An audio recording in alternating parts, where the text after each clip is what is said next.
So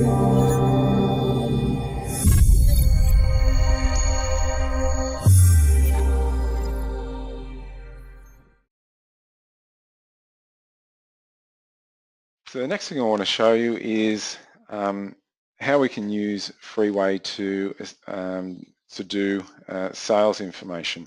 So what we have is we can create a sales order. So we can go new,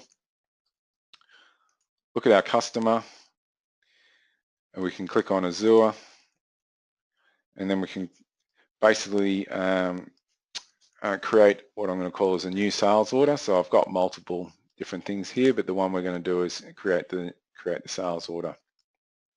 Now I can certainly look at customer information, find out if I need anything about this customer, phone them, call them, see what they owe at the moment.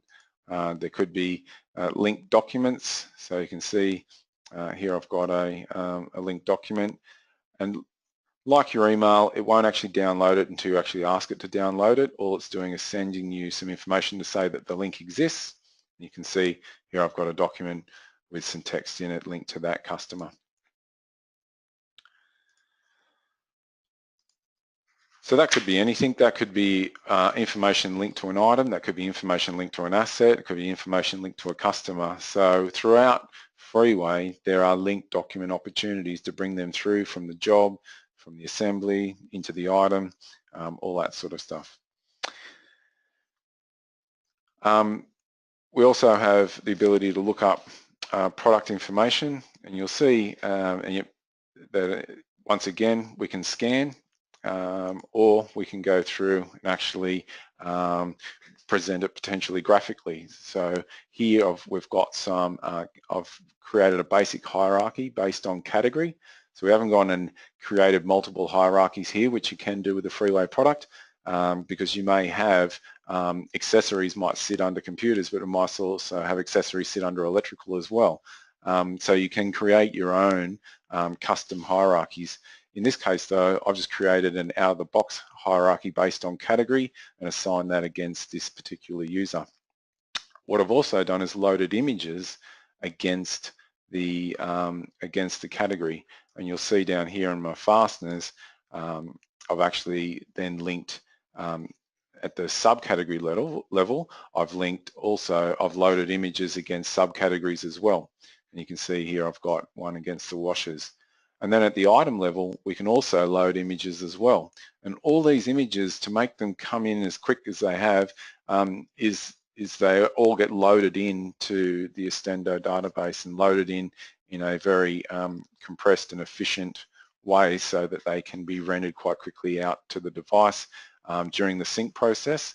And that allows you then to also be able to run this without data. So it's not actually live loading any of those images. They're all actually just already been downloaded quite quickly against the system.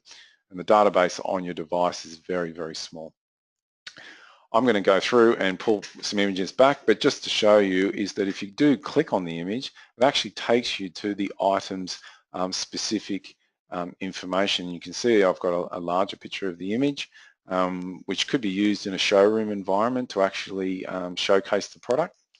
We could actually have some more detailed description that might enable you to better sell the product that it is that you're trying to sell. And remember, this could be outward facing as well, because you could allow customers into your product catalog if need be.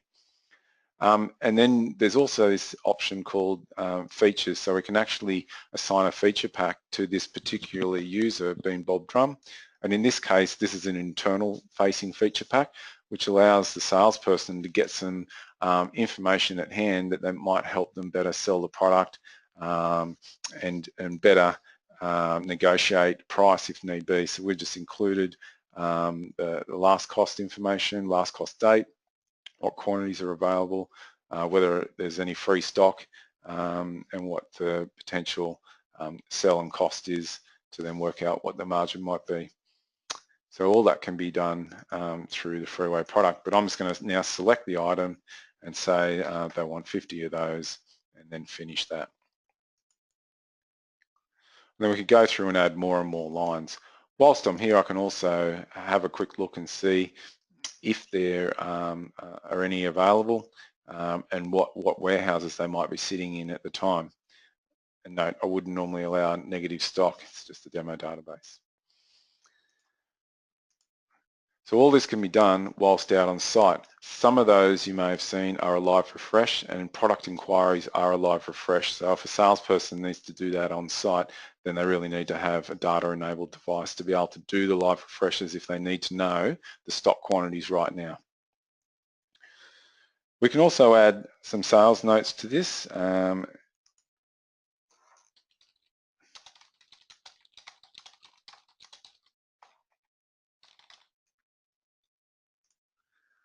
And in this case, this sales order has been set up as a delivery order because I'm out on the road, I'm taking all these orders, and then the product needs to go out and be delivered back to the customer. So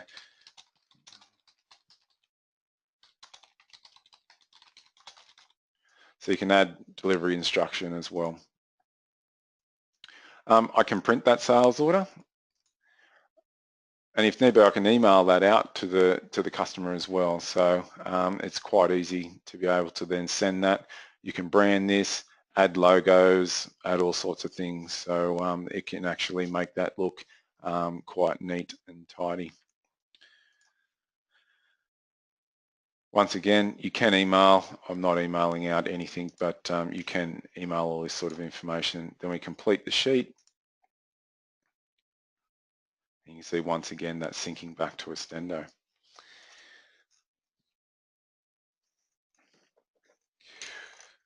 So using Ostendo, if we look at our sales, we'll see that order has actually come into the system, and there it is right there. Okay, it's telling you where it was generated from, the salesperson it was generated by, and then the line information that related to that item. You can see the sheet ID, the sales notes, and add your sales notes here, so you can see that they've come on in as well. So all that information can be, it's just like you entered a sales order from within Ostendo.